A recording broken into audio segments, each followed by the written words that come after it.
Katika mkoa wa Kilimanjaro hususan wilaya yetu ya Moshi DC na wilaya zingine tumekuwa na changamoto ya wakulima wengi kufanya kilimo kwa mazoea, kwa maana ya kutumia mbolea bila kufuata ushauri wa kitaalamu, lakini pia wengi wanatumia mbolea bila kupima afya ya udongo. Kwa hiyo kupitia mafunzo haya rejea tumejadiliana na wataalamu wetu wa ngazi za wilaya, mabwana shamba, maafisa kilimo, maafisa ugani, kwa kuwa mabalozi wazuri sasa wanaporudi kule kwenye vijiji ambako ndo wakulima wanapopatikana, kuweza kuwasisitiza kupima afya ya udongo kabla ya kutumia mbolea, kwa sababu ukipima afya ya udongo ina faida nyingi. Kwanza, inampunguzia gharama mkulima ya uzalishaji, lakini pili inamwezesha mkulima kujua aina gani ya mbolea ambacho kile kirutubishi chake kinapatikana, lakini tatu, anapata mkulima kufahamu hali ya virutubisho iliyopo kwenye udongo kwa wakati huo, ambayo inampelekea sasa kuamua mbolea gani atakayetumia ili uweze kufidia vile virutubisho.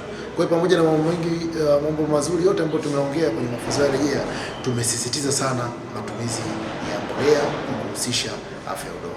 Lakini sambamba na hilo, tunamshukuru sana mkurugenzi mtendaji wa mamlaka ya udhibiti wa mbolea Tanzania TFRA, Joe Laurent, kwa kutuwezesha mafunzo haya, na mafunzo haya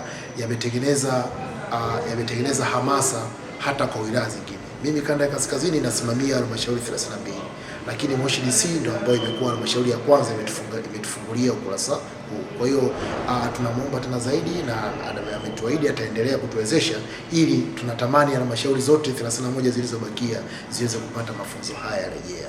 Na uzuri wa mafunzo haya rejea yanasaidia kutuleta pamoja, kwa sababu kila mtu amepata elimu katika shule mbalimbali, lakini tukikaa pamoja tukajadiliana, tunapata kauli moja ya kuweza kuongea na wakulima, na hii pia inapunguza kuwachanganya wakulima tunapokuwa tunatekeleza majukumu yetu. Kwa hiyo pamoja, sambamba na hayo, tumesisitiza sana wataalamu waweze kuanzisha mashamba darasa, mashamba ya mfano, lakini pia kutumia wakulima wa mfano.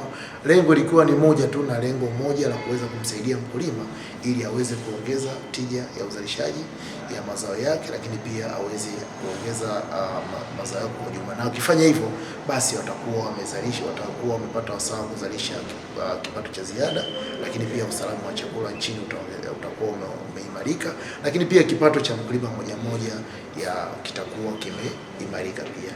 Kwa sasa hivi kuna swala zima la kuhuisha, kama maafisa kilimo wetu ngazi ya kata na vijiji wamepewa vishikwambi kwa ajili ya kusajili wakulima wapya na kuhuisha taarifa za wakulima ambao wamesajiliwa.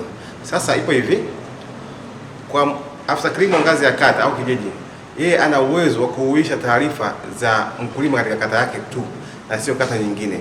Kwa hiyo mkulima mwingine ambaye anatoka kata nyingine, ni vizuri aende kwa afisa kilimo wa kata husika, yeye ndo ana uwezo wa kumuhuisha, kwa sababu kile kishikwambi chake kina uwezo wa kutoa vijiji ambavyo vipo katika kata husika.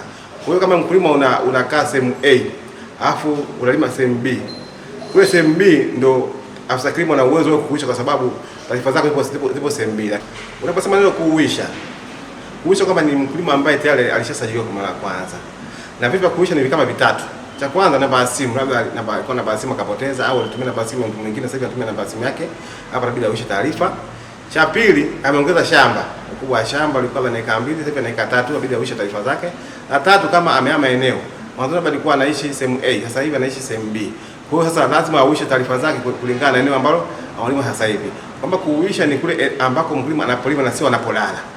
Kwa hiyo maafisa kilimo wetu ambao walipata mafunzo leo kutoka mamlaka ya mbolea TFRA, pia swali umegusiwa kwamba sasa hivi mfumo unasema kwamba mkulima ahuishe sehemu ambako anapolima na sio anapolala.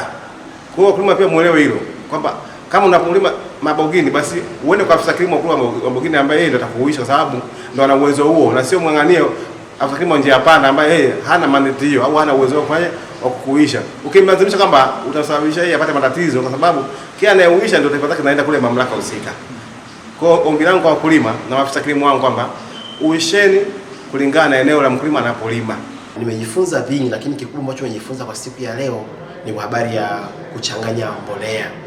Amezungumza kwa marefu na mapana kwamba kuna mbolea nyingine ambazo hazifai kuchanganya. Ukichanganya mbolea inakuwa jiwe, inakuwa uji, haifai. Kuna mamlaka zinazohusika kuchanganya mbolea, na umuhimu wa kuchanganya ile mbolea ni ili kuongeza kirutubisho ambacho mbolea moja haina na mbolea nyingine inacho.